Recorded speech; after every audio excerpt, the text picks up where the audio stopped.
Yes. तो आज हम लोग वेपर प्रेशर के आगे का डिस्कशन शुरू कर रहे हैं। ये सपोज लिक्विड ए है, ये लिक्विड ए के मॉलिक्यूल्स हैं जो इसके सरफेस पे है, राइट। अभी शुरुआत में इवेपोरेशन शुरू होगा, ये मॉलिक्यूल लिक्विड फेज से वेपर फेज में जाएंगे, राइट। फिर उसके बाद हम लोगों ने डिस्कस किया था कि रेट ऑफ इवेपोरेशन के ऊपर कोई फर्क नहीं पड़ेगा, लेकिन धीरे धीरे कंडेंसेशन का रेट इंक्रीज होगा और after some time rate of evaporation will be equal to rate of condensation. Liquid phase और वेपर फेज के बीच में एक इक्विलिब्रियम एग्जिस्ट करने लगेगा। मैं ये डिस्कस कर रहा हूं अब आपसे कि सपोज इक्विलिब्रियम 10 सेकंड के बाद अचीव हो रहा है, तो 0 सेकंड से लेकर 10 सेकंड के शुरुआत तक, राइट। यहाँ पे कुछ तो मॉलिक्यूल्स आए होंगे ना, वो मॉलिक्यूल्स जो लिक्विड फेज के ऊपर प्रेशर एक्सर्ट करेंगे उसे हम वेपर प्रेशर नहीं, उसे क्या बोलेंगे, पार्शियल प्रेशर बोलेंगे। ये बात आ गई समझ? Is it clear? अब आप ऐसे सोचो कि 0 सेकंड से 1 सेकंड में जो मॉलिक्यूल्स आए वो जो प्रेशर एक्सर्ट करेंगे पार्शियल प्रेशर होगा। फिर उसके बाद 1 सेकंड से लेकर 9 सेकंड तक ये पार्शियल प्रेशर की वैल्यू लगातार बढ़ते जाएगी या नहीं बढ़ेगी? जैसे जैसे यहाँ पे वेपर फेज में मॉलिक्यूल्स इंक्रीज होते जाएंगे, पार्शियल प्रेशर की वैल्यू बढ़ेगी या नहीं बढ़ेगी? Yes sir. पार्शियल प्रेशर की वैल्यू बढ़ते जाएगी ना। और एक बार इक्विलिब्रियम अटेन हो गया, एक बार इक्विलिब्रियम अटेन हो गया, रेट ऑफ इवेपोरेशन और रेट ऑफ कंडेंसेशन सेम हो गया, तो फिर पार्शियल प्रेशर की वैल्यू में फर्दर कोई इंक्रीमेंट होगा? No sir.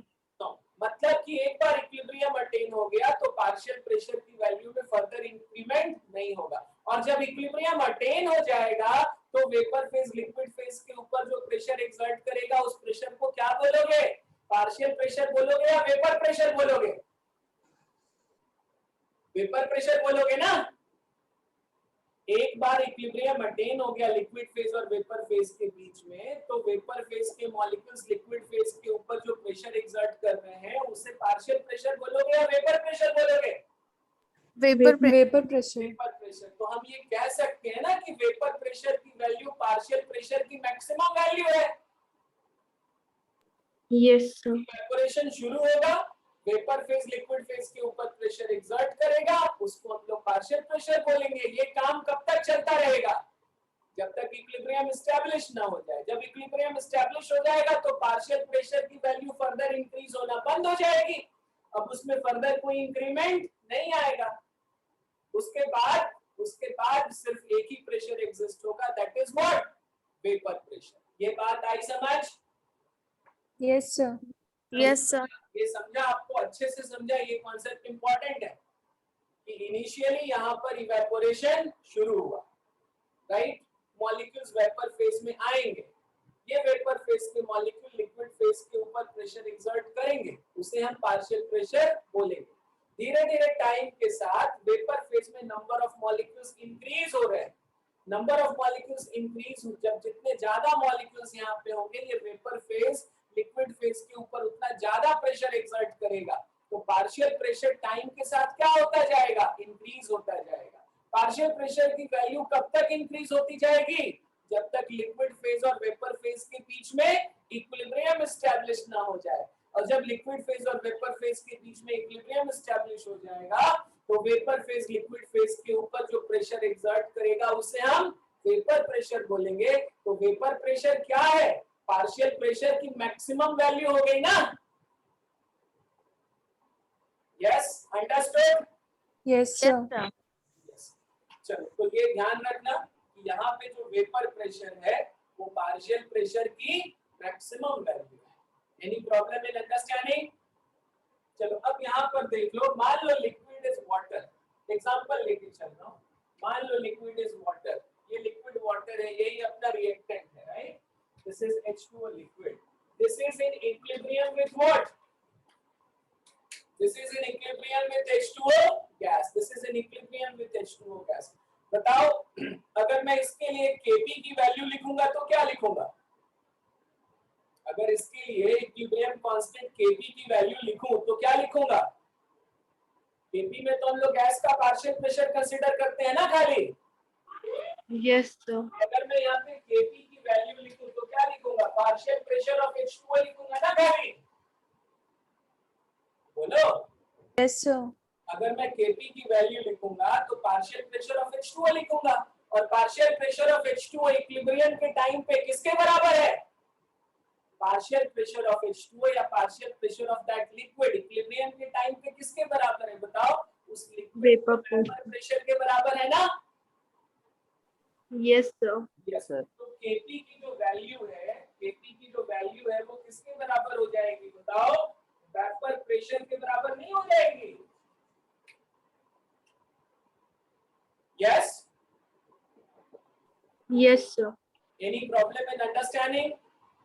No, sir. तो Kp इस रिएक्शन के लिए ये लिक्विड है और ये उसका वेपर है ना? तो Kp लिखूंगा तो हमें क्या मिलेगा? पार्शियल प्रेशर ऑफ ये H2O मिल गया, या कोई भी लिक्विड होता, राइट? तो ये जो पार्शियल प्रेशर की वैल्यू है इक्विलिब्रियम के टाइम पे किसके बराबर है बताओ? वेपर प्रेशर के बराबर है। क्योंकि मैंने बोला कि जैसे ही इवेपोरेशन शुरू होगा पार्शियल प्रेशर की वैल्यू बढ़ते जाएगी, राइट? एक टाइम आएगा कि रेट ऑफ इवेपोरेशन और रेट ऑफ कंडेंसेशन सेम हो जाएगा, तो उस टाइम पे जो पार्शियल प्रेशर की वैल्यू है वो अपने मैक्सिमम वैल्यू वेपर प्रेशर को अचीव कर लेगी। तो इक्विलिब्रियम के टाइम पे जो यहाँ पे पार्शियल प्रेशर दिखा रहा हूं मैं, वो क्या है? वो पार्शियल प्रेशर दिखा रहा हूं वो क्या है बताओ? This is actually the vapour pressure ना। तो Kp की वैल्यू और वेपर प्रेशर की वैल्यू सेम है या नहीं है? Same है। सेम है। अच्छा, अब बताओ ये रिएक्शन कैसा रिएक्शन है? एंडोथर्मिक रिएक्शन है ना? हमें लिक्विड से गैस में जाना है, ये तो हीट के अब्जॉर्प्शन के साथ ही होगा। Yes, sir. ये एंडोथर्मिक रिएक्शन है, और एंडोथर्मिक रिएक्शन में आपको अच्छे से पता है कि हम टेम्परेचर बढ़ाते हैं तो इक्विलिब्रियम कांस्टेंट की वैल्यू इंक्रीज होती है या नहीं होती है? Yes, sir. एंडोथर्मिक रिएक्शन में आप टेम्परेचर बढ़ाओगे, देखो Kp की वैल्यू तभी चेंज होगी या Kc की वैल्यू तभी चेंज होगी जब टेम्परेचर में चेंज आएगा। इसके अलावा कोई भी ताकत इनकी वैल्यू को चेंज नहीं कर सकती है, ना तो कॉन्सेंट्रेशन का चेंज, ना तो वॉल्यूम का चेंज, ना तो प्रेशर का चेंज। कुछ भी कर लो इसकी वैल्यू में कोई चेंज आने वाला नहीं है। इसकी वैल्यू में केवल कब चेंज आता है? जब टेम्परेचर में चेंज आता है। ये पता है ना आप सभी को? बोलो। Yes, sir. तो ये रिएक्शन कैसा रिएक्शन है? Endothermic reaction. ये एंडोथर्मिक रिएक्शन है भाई, ये एंडोथर्मिक रिएक्शन है, तो डेल्टा H क्या होगा? पॉजिटिव होगा। और अगर एंडोथर्मिक रिएक्शन है और टेम्परेचर बढ़ाते हो तो क्या होता है? एंडोथर्मिक रिएक्शन में टेम्परेचर इंक्रीज करते हो तो क्या होता है? इक्विलिब्रियम कांस्टेंट का वैल्यू बढ़ता है ना? Yes, sir. तो यहाँ पे भी Kp का वैल्यू बढ़ेगा ना? Yes, sir. Kp का वैल्यू बढ़ेगा तो वेपर प्रेशर भी बढ़ेगा ना? Yes, sir. Yes, Are you sir. getting this? Yes, sir. Any problem in understanding?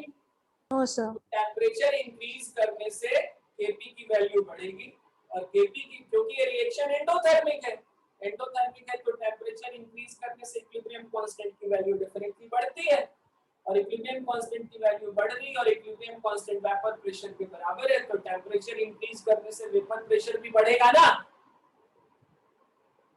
Yes और नो? ये समझा या नहीं समझा? Yes, sir. Yes, sir. चलो, तो ये जरा बना लो, थोड़ा सा समझ में आएगा कि सर ने बोर्ड पे क्या समझाया था। समझा है ना ये सब कुछ? Yes, sir. यस, तो जरा फट से लिख लो, उसके बाद मैं कुछ स्टेटमेंट्स दिखा देता हूँ। अभी जो मैंने समझाया है वो फिर से लिख लेना।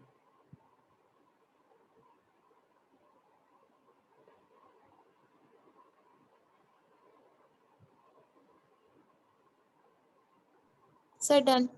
Done. तो लिखो, before achieving equilibrium,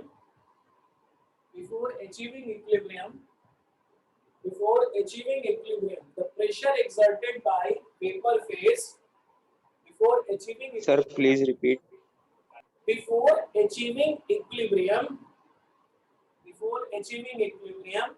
the pressure exerted by vapor phase on liquid phase.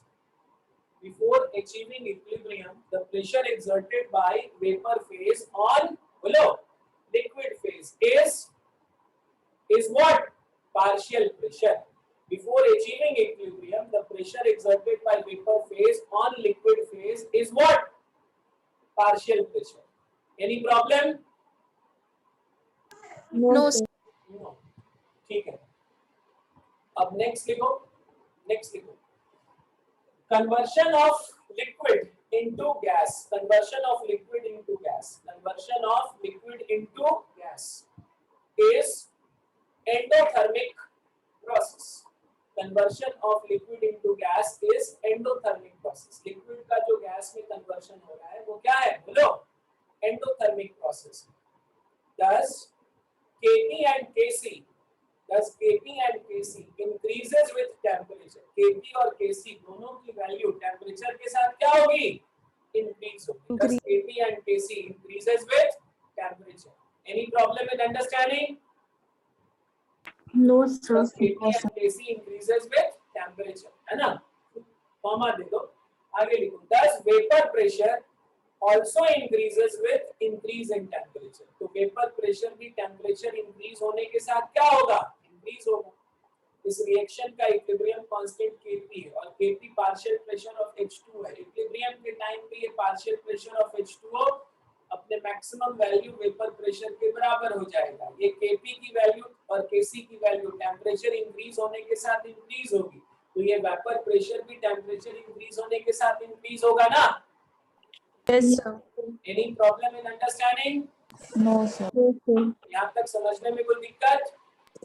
No sir. अब तुम्हें अच्छे से पता है कि Kp की वैल्यू में चेंज कब आता है?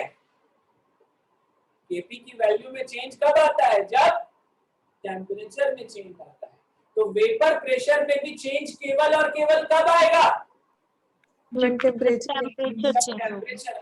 अगर लिक्विड सेम है, ध्यान से देखो, अगर ये लिक्विड सेम है, इस लिक्विड में कोई भी चेंज नहीं किया गया है ना, लिक्विड ही बदल देंगे तब तो वेपर प्रेशर बदल जाएगा ना. लिक्विड ही चेंज कर देंगे तो वहां पे मॉलिक्यूल्स के फोर्स ऑफ अट्रैक्शन को कंसीडरेशन में लेना पड़ेगा. लेकिन अगर लिक्विड सेम है, फॉर द सेम लिक्विड उसके वेपर प्रेशर में केवल और केवल कब चेंज आएगा बताओ? जब टेम्परेचर में चेंज आएगा. जब टेम्परेचर में चेंज आएगा. आई बात समझ? तो ये वेपर प्रेशर क्या सरफेस एरिया के ऊपर डिपेंड करेगा? क्या वेपर प्रेशर सरफेस एरिया के ऊपर डिपेंड करेगा? नहीं करेगा, क्योंकि ये वेपर प्रेशर कब है? क्या है ये वेपर प्रेशर? Kp के बराबर है ना. Kp की वैल्यू सरफेस एरिया के ऊपर डिपेंड करेगी क्या? नहीं. Kp की वैल्यू क्या वॉल्यूम ऑफ कंटेनर के ऊपर डिपेंड करेगी क्या? No sir. नहीं. Kp की वैल्यू क्या कंटेनर के शेप के ऊपर डिपेंड करेगी? नहीं. तो वेपर प्रेशर की वैल्यू भी सरफेस एरिया के ऊपर डिपेंड नहीं करेगी. कंटेनर के वॉल्यूम के ऊपर डिपेंड नहीं करेगी. कंटेनर के शेप के ऊपर डिपेंड नहीं करेगी. आई बात समझ? यस. लेकिन अगर पूछा जाए इवेपोरेशन, तो इवेपोरेशन सरफेस एरिया के ऊपर डिपेंड करेगा. रेट ऑफ इवेपोरेशन डेफिनेटली आपने देखा था ना, सरफेस एरिया के ऊपर वो डिपेंड करता था. लेकिन अगर वेपर प्रेशर पूछा जाए तो वेपर प्रेशर सरफेस एरिया के ऊपर डिपेंड नहीं करेगा, क्योंकि वो तो एक फिक्स वैल्यू होगा. This is a fix value like Kp, this is like equilibrium constant. आई बात समझ? तो कई सारे बच्चे इसमें गलती करते हैं. उनको लगता है कि evaporation depends on surface area, तो vapour pressure also depends on surface area. Surface area बढ़ेगा तो वेपर प्रेशर भी बढ़ेगा. ऐसा नहीं है. समझ में आई बात? Yes sir. यस. क्या लिखा आपने? क्या लिखा अभी तक? लास्ट स्टेटमेंट क्या लिखा था आपने? लास्ट स्टेटमेंट क्या लिखा? Vapor pressure also increases with increase in temperature. Vapour pressure increases with increase in temperature, और कोई भी फैक्टर वेपर प्रेशर को चेंज नहीं करेगा. अगर लिक्विड सेम है, लिक्विड अगर सेम है तो टेम्परेचर के अलावा कोई भी फैक्टर वेपर प्रेशर को चेंज नहीं करेगा. लिख लो, vapour pressure is independent of vapour pressure is independent of vapour pressure is independent of ये जो वेपर प्रेशर है, this is independent of surface area. Vapour pressure is independent of surface area, comma amount of liquid. कितना liquid है उससे area में कोई मतलब नहीं है. अगर मैं लिक्विड का 10 ग्राम लूं या लिक्विड का 20 ग्राम लूं, लिक्विड का 30 ग्राम लूं, कोई बोले 10 ग्राम का वेपर प्रेशर 1 atm है तो 20 ग्राम का वेपर प्रेशर कितना होगा, क्या बोलोगे? सेम सेम रहेगा, 1 atm ही रहेगा। 10 ग्राम का वेपर प्रेशर 1 atm, 20 ग्राम का वेपर प्रेशर 1 atm, 100 ग्राम का भी वेपर प्रेशर 1 atm, राइट? तो vapour pressure is independent of surface area, comma, amount of liquid, comma, volume of container and shape of container, volume of container and shape of container, volume of container and shape of container, है ना? Yes, but Yes, sir. depends on किसके ऊपर depend करेगा? Temperature temperature और nature of liquid के ऊपर depend करेगा, temperature और नेचर ऑफ लिक्विड के ऊपर डिपेंड करेगा। टेम्परेचर बढ़ेगा तो वेपर प्रेशर बढ़ेगा, ये तो समझ में आ गया ना? और किसके ऊपर डिपेंड करेगा बोलो? नेचर ऑफ लिक्विड के ऊपर डिपेंड करेगा। Any problem in understanding? No sir. Container का वॉल्यूम 10 लीटर है, कंटेनर का वॉल्यूम 20 लीटर है, कहां पे वेपर प्रेशर ज्यादा होगा? सेम रहेगा, सेम रहेगा, है ना? स्क्वायर शेप का कंटेनर है और सिलिंड्रिकल कंटेनर है, कहां पे वेपर प्रेशर ज्यादा होगा? कुछ भी पूछे जा सेम सकता होगा, है, सेम रहेगा, वेपर प्रेशर सेम रहेगा, है ना? 10 ग्राम लिक्विड है और 100 ग्राम लिक्विड है, दोनों में किसका वेपर प्रेशर ज्यादा होगा? सेम होगा, सेम रहेगा। तो वेपर प्रेशर ना तो अमाउंट ऑफ लिक्विड के ऊपर डिपेंड करेगा, ना तो सरफेस एरिया के ऊपर डिपेंड करेगा, ना तो कंटेनर के वॉल्यूम के ऊपर डिपेंड करेगा, और ना तो लिक्विड के अमाउंट के ऊपर डिपेंड करेगा, है ना? सिर्फ दो चीज के ऊपर डिपेंड कर रहा है, एक क्या हो गया? टेम्परेचर, और दूसरा क्या हो गया? Nature of liquid. हाँ, दूसरा क्या हो गया बताओ? नेचर ऑफ लिक्विड हो गया। ये बात आ गई समझ? Yes sir. अब मैंने आपको क्या बताया था कि वेपर प्रेशर जो है वो मैक्सिमम वैल्यू है किसका? Partial pressure. मैक्सिमम वैल्यू है ना पार्शियल प्रेशर का। देखो न्यूमेरिकल पॉइंट ऑफ व्यू से ये कॉन्सेप्ट बहुत इंपॉर्टेंट है। ये जो वेपर प्रेशर की वैल्यू है ये पार्शियल प्रेशर की क्या है बोलो? Maximum value. ये पार्शियल प्रेशर की मैक्सिमम वैल्यू। अब किसी वजह से इसका पार्शियल प्रेशर यहाँ पे इंक्रीज हो रहा है तो क्या होगा? इसी वजह से इसका पार्शियल प्रेशर यहाँ पे इंक्रीज हो रहा है, मतलब कि वेपर प्रेशर से पार्शियल प्रेशर एक्सीड हो रहा है, तो क्या होगा बताओ? What will happen? क्या होगा बताओ? जितना प्रेशर इंक्रीज हो रहा है उसके प्रेशर को वापस वेपर प्रेशर तक लाने के लिए कंडेंसेशन बढ़ जाएगा, कंडेंसेशन इंक्रीज हो जाएगा। Are you getting this? Are you getting this? Condensation increase हो जाएगा, मतलब कि ये वेपर कुछ किसमें कन्वर्ट हो जाएगा? ये वेपर कुछ लिक्विड में कन्वर्ट हो जाएगा। ये वेपर लिक्विड में तब तक कन्वर्ट होता रहेगा जब तक कि पार्शियल प्रेशर फिर से किसके बराबर ना हो जाए? वेपर प्रेशर के बराबर ना हो जाए। उसी तरह से अगर पार्शियल प्रेशर वेपर प्रेशर से कम हो गया तो इवेपोरेशन क्या होगा? इंक्रीज हो जाएगा। Are you getting this? Yes sir. ताकि फिर से पार्शियल प्रेशर किसके बराबर हो जाए? वेपर प्रेशर के बराबर हो जाए। Are you getting this? तो एक बार इक्विलिब्रियम एस्टैब्लिश हो गया और उसमें हम कोई भी चेंज करते हैं, आपने पढ़ा होगा ली चैपलियर्स प्रिंसिपल में, तो इक्विलिब्रियम उस डायरेक्शन में शिफ्ट होता है जो उस इफेक्ट, जो उस चेंज के इफेक्ट को क्या कर सके? अनडू कर सके। तो इक्विलिब्रियम के टाइम पे पार्शियल प्रेशर और वेपर प्रेशर सेम हो गया था। अब पार्शियल प्रेशर अगर इंक्रीज होता है तो क्या होगा? पार्शियल प्रेशर को वेपर प्रेशर तक लाने के लिए ये वेपर लिक्विड में कन्वर्ट हो जाएगा ना, और पार्शियल प्रेशर अगर डिक्रीज हो रहा है तो पार्शियल प्रेशर को वेपर प्रेशर तक लाने के लिए क्या होगा बोलो? पार्शियल प्रेशर को वेपर प्रेशर तक लाने के लिए यहाँ पर क्या होगा? इवेपोरेशन होगा ना? Yes sir. यहाँ पे इवेपोरेशन शुरू हो जाएगा और ज्यादा इवेपोरेशन होगा। ये बात आई समझ? Is this clear? Yes sir. Any problem in understanding? Sir हाँ बोलो। सर इक्विलिब्रियम ब्रेक करने के लिए क्या करना पड़ेगा? इक्विलिब्रियम ब्रेक करने के लिए क्या करना पड़ेगा? इक्विलिब्रियम ब्रेक करने के लिए आपकी कंटेनर जो क्लोज्ड है इसको ओपन कर दीजिए। तो यहाँ पर वेपर फेज और लिक्विड फेज का इक्विलिब्रियम ही खत्म हो जाएगा, है ना? Yes sir. यस। तो चलो लिखो vapor pressure is next point लिखो, vapor pressure is the maximum value of partial pressure. Vapor pressure is the maximum value of partial pressure at the given temperature. At the given temperature, vapor pressure is the maximum value of the partial pressure at the given temperature. At the given temperature, vapor pressure is the maximum value of the partial pressure at the given temperature. ठीक है? If partial pressure increases, if the partial pressure increases after this value, मतलब कि अगर partial pressure vapor pressure से increase करता है, if partial pressure increases after this value, then some vapor will condense.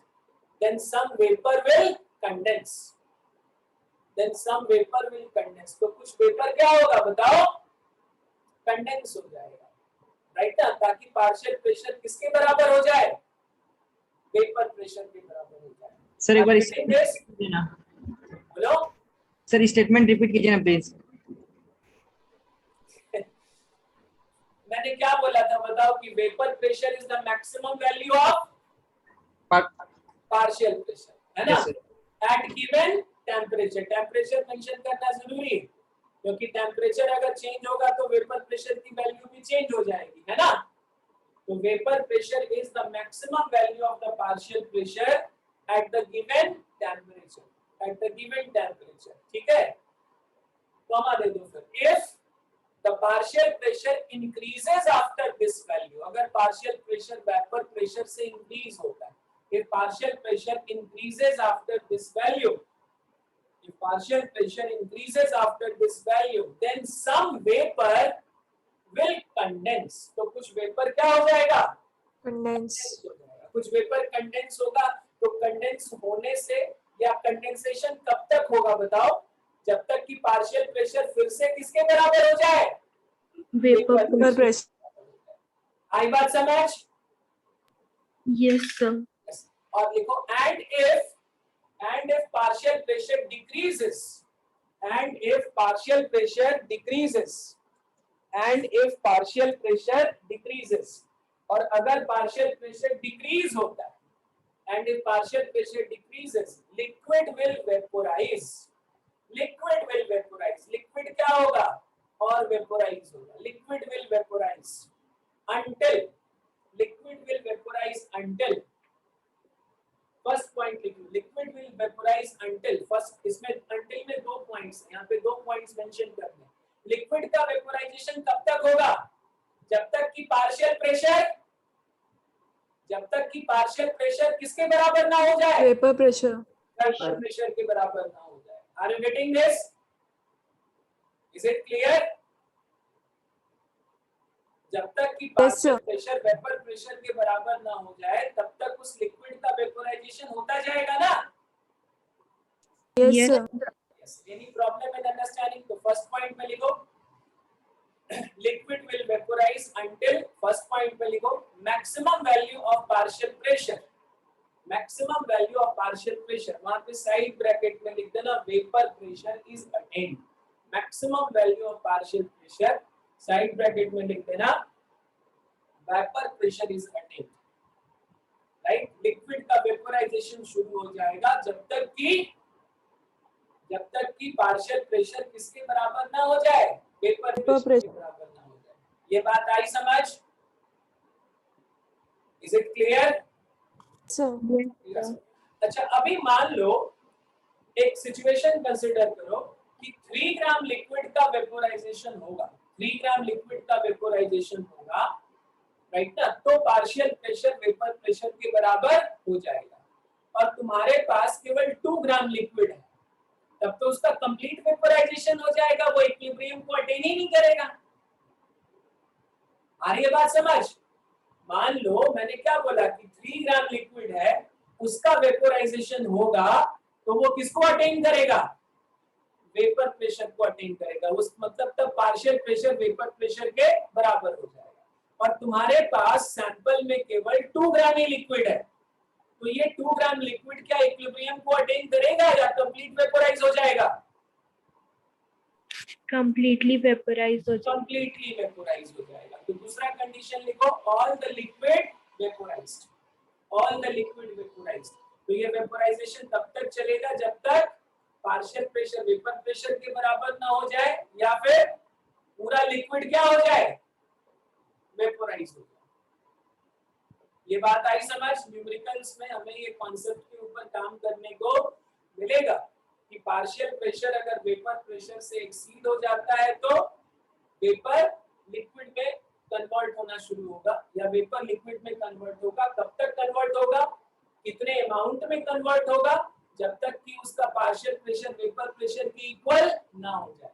और अगर पार्शियल प्रेशर वेपर प्रेशर से कम हो रहा है तो इवेपोरेशन ऑन होगा, है ना। कब तक इवेपोरेशन होगा, जब तक पार्शियल प्रेशर वेपर प्रेशर के इक्वल ना हो जाए, या फिर अगर मैंने जैसे बोला आपको कि 3 ग्राम लिक्विड का कंप्लीट वेपोराइजेशन होता है तो वेपर प्रेशर किसके बराबर होगा, पार्शियल प्रेशर के बराबर होगा, राइट ना।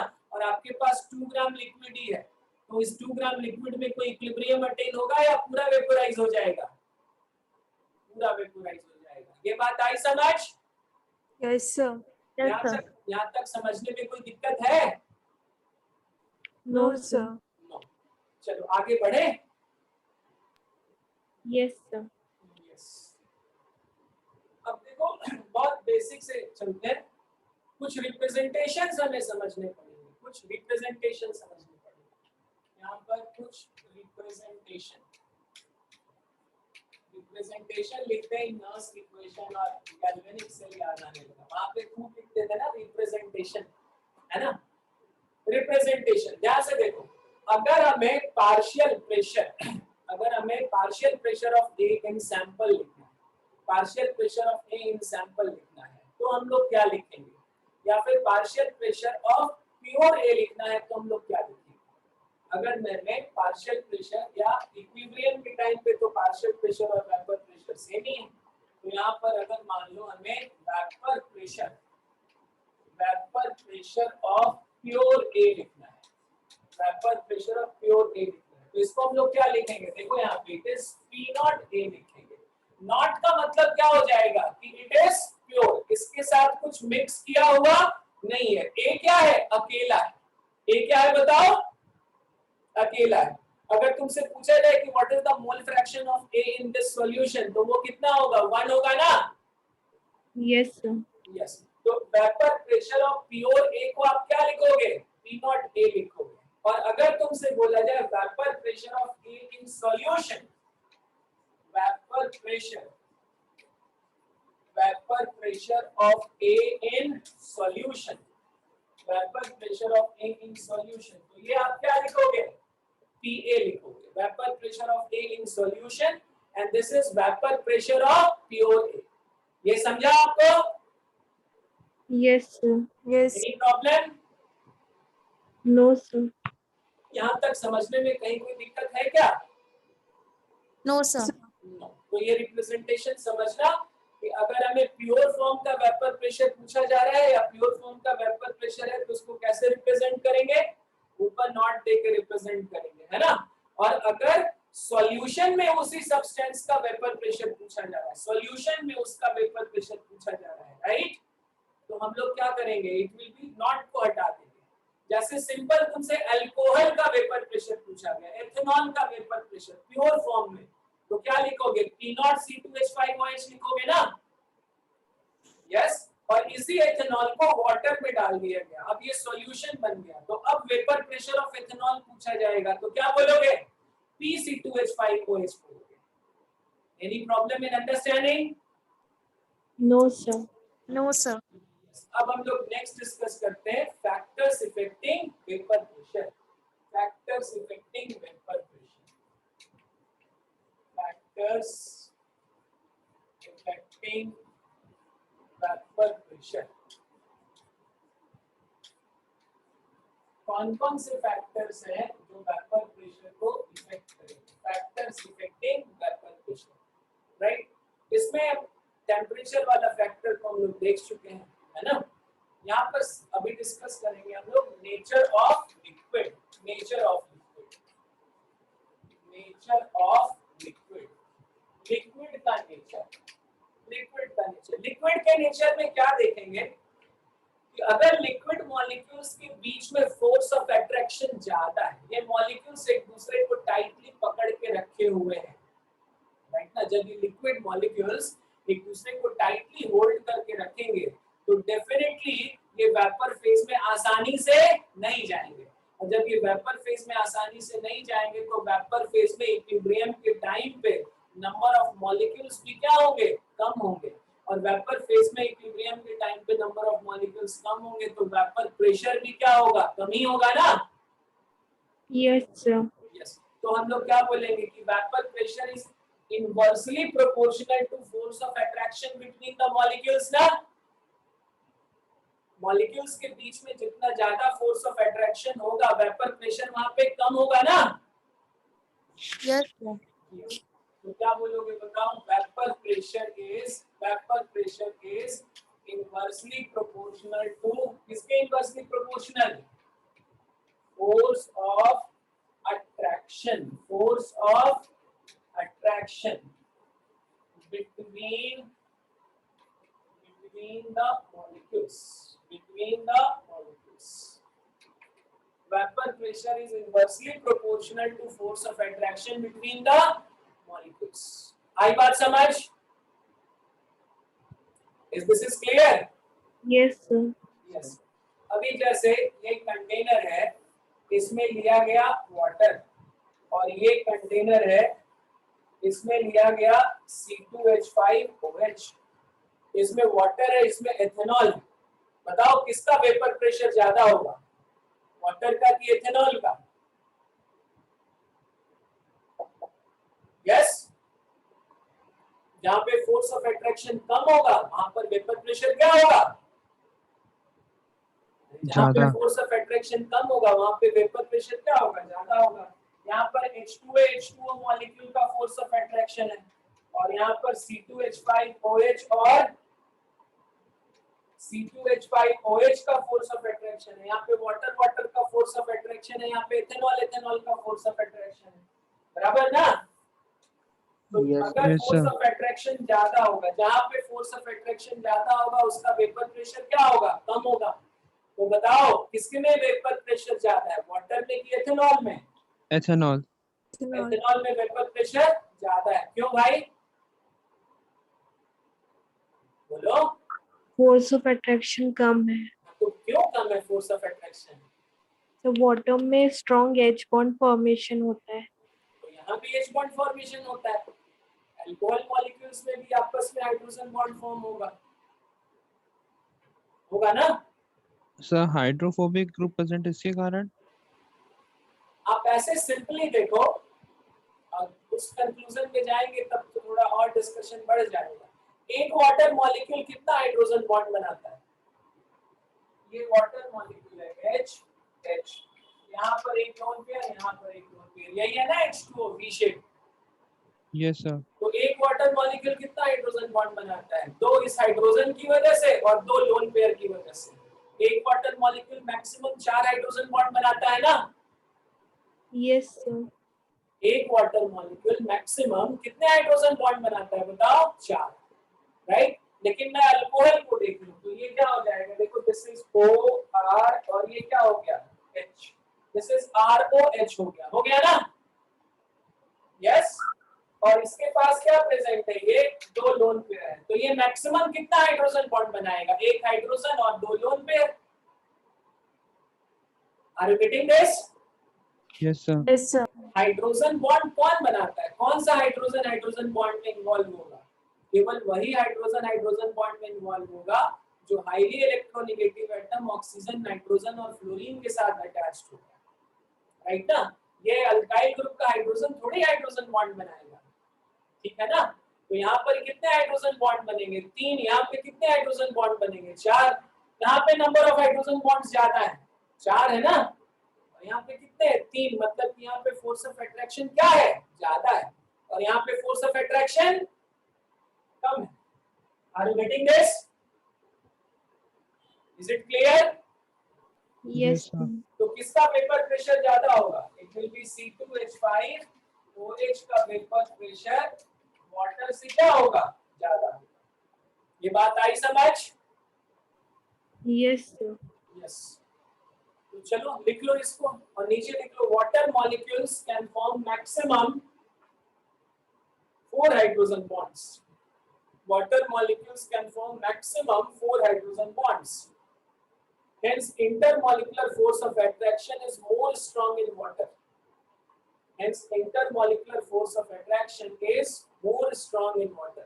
Water में intermolecular force of attraction ज्यादा strong है। Any problem in understanding? No, sir. No. चलो ये रब करें सब। Yes, sir. Water molecules can form maximum 4 hydrogen bonds. So intermolecular force of attraction is more strong in water. यहाँ पे intermolecular force of attraction ज्यादा है, तो इसका वेपर प्रेशर कम और इसका वेपर प्रेशर ज्यादा हो जाएगा। ठीक है?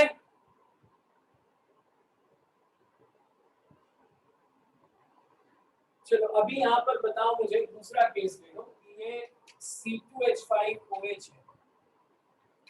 This is C2H5OH, ये एथेनॉल हो गया।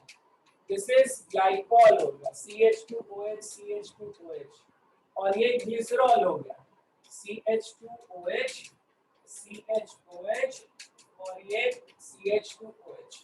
बताओ ये तीन है, दिस इज A, B और ये C। Tell me vapour pressure का बताओ, किसका वेपर प्रेशर सबसे ज्यादा, किसका वेपर प्रेशर सबसे कम? जिसमें फोर्स ऑफ अट्रैक्शन ज्यादा उसका वेपर प्रेशर कम। जल्दी बताओ। ऑक्सीजन से हाइड्रोजन अटैच हो गया, इंटरमॉलिक्यूलर फोर्स चेक करते वक्त हाइड्रोजन बॉन्ड कंसीडरेशन में आएगा ही आएगा। आई बात समझ? अगर ऑक्सीजन से अटैच हाइड्रोजन है तो intermolecular force of attraction consider करने में हाइड्रोजन बॉन्ड का कंसीडरेशन आएगा ही आएगा। तो सबसे ज्यादा हाइड्रोजन बॉन्ड ग्लिसरॉल में बनेगा ना? Yes. उसके बाद ग्लाइकॉल में और उसके बाद अल्कोहल में। तो यहाँ पे फोर्स ऑफ अट्रैक्शन क्या होगा? सबसे ज्यादा होगा। यहाँ पे फोर्स ऑफ अट्रैक्शन उससे कम और यहाँ पे फोर्स ऑफ अट्रैक्शन सबसे कम। तो अगर इन तीनों में देखा जाए तो A, B और फिर क्या हो जाएगा C। वेपर प्रेशर अल्कोहल का सबसे ज्यादा, उसके बाद ग्लाइकॉल का और उसके बाद ग्लिसरॉल का। Any problem in understanding? No, sir. लिख लिया सबने?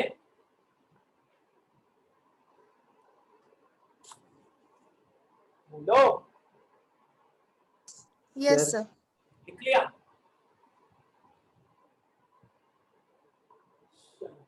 तो नेचर ऑफ लिक्विड में हम लोग लिक्विड को दो तरीके से क्लासिफाई कर सकते हैं, है ना, on the basis of vapour pressure.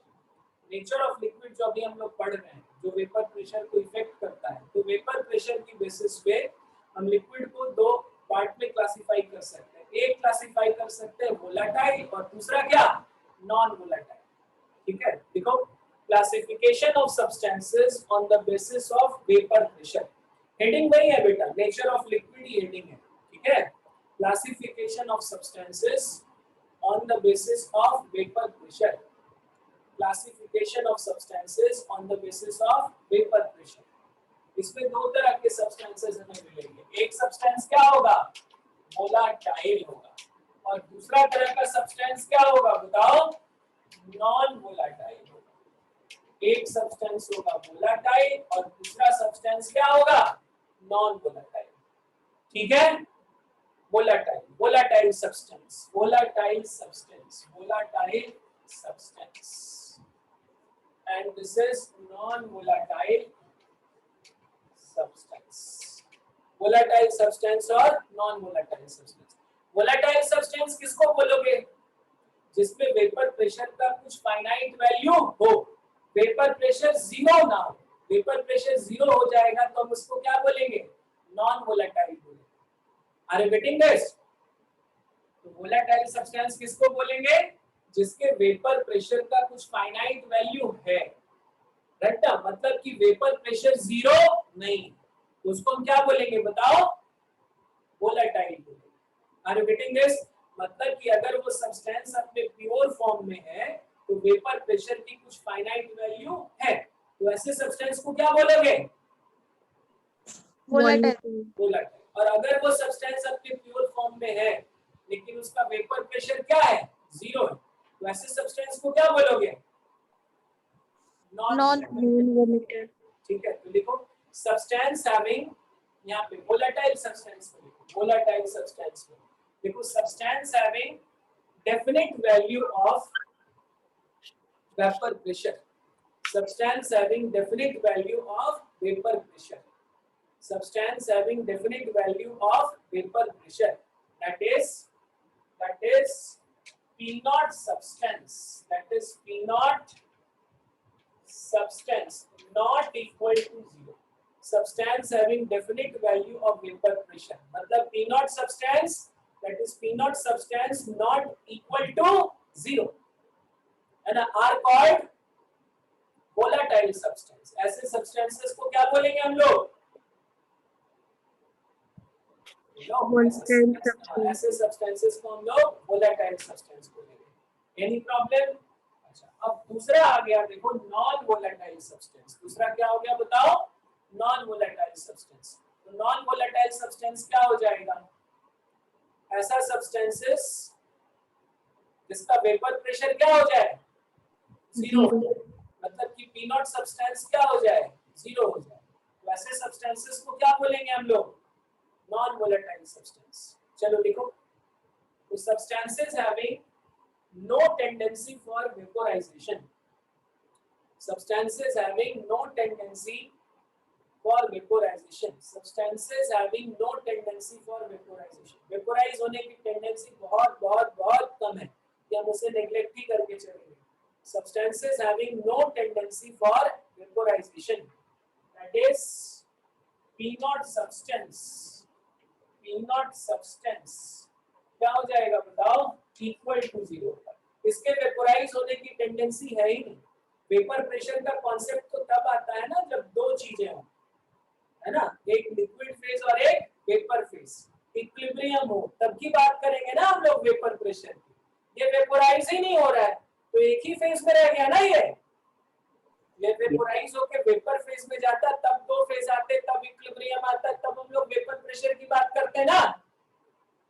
yes yes sir, sir, ये तो वेपोराइज ही नहीं हो रहा है, ये सिंगल फेज में रह गया, तो हम लोग वेपर प्रेशर की बात यहाँ पे नहीं करेंगे। Are you getting this? तो वेपर प्रेशर क्या हो गया इसका? बोलो, पी नॉट सब्सटेंस क्या हो गया इसका? 0 हो गया। तो इस तरह के सब्सटेंस को क्या बोलेंगे?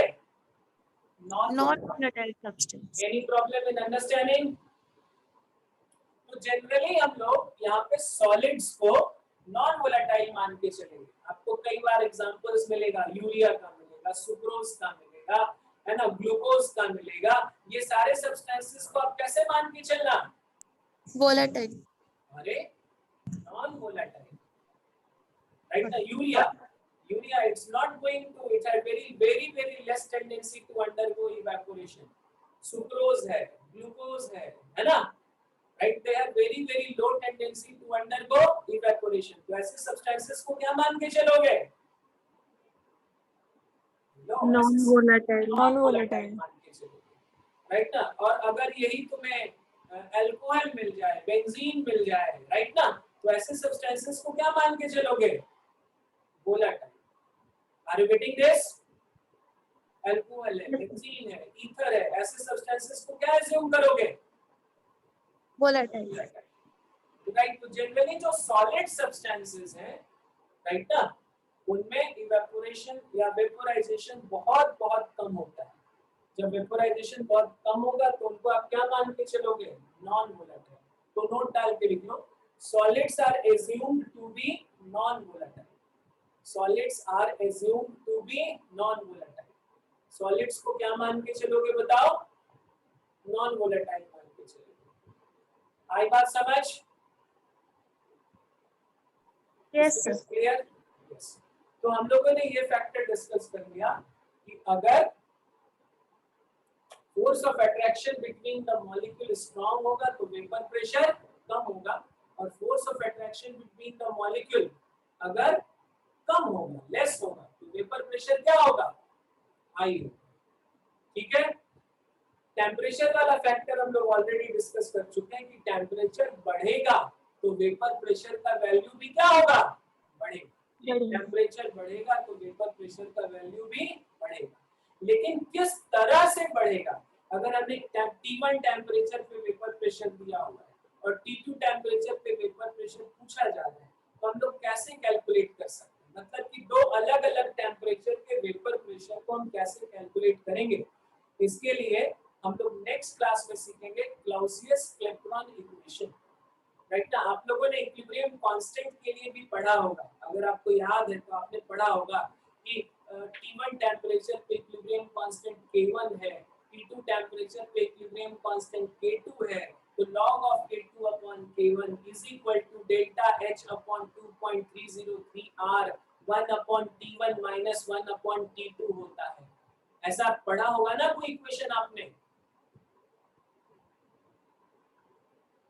अरे बोलो। log of K2 upon K1 is equal to delta H upon 2.303 R 1 upon T1 minus 1 upon T2। ये इक्वेशन पढ़ा होगा ना आपने। Yes, sir. तो इसको जरा दोहरा लीजिएगा।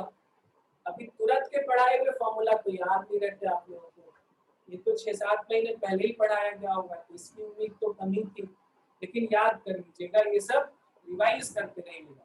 तो यही हम लोग सीखेंगे जैसे क्लाउसियस-क्लैपेरॉन इक्वेशन में कि टेम्परेचर के साथ ये वेपर प्रेशर कैसे वेरी करता है। हम लोग वेपर प्रेशर वर्सेस टेम्परेचर का ग्राफ वगैरह डिस्कस करेंगे और फिर वेपर प्रेशर को और आगे लेके चलेंगे। तो आज की क्लास समझ में आई सभी को?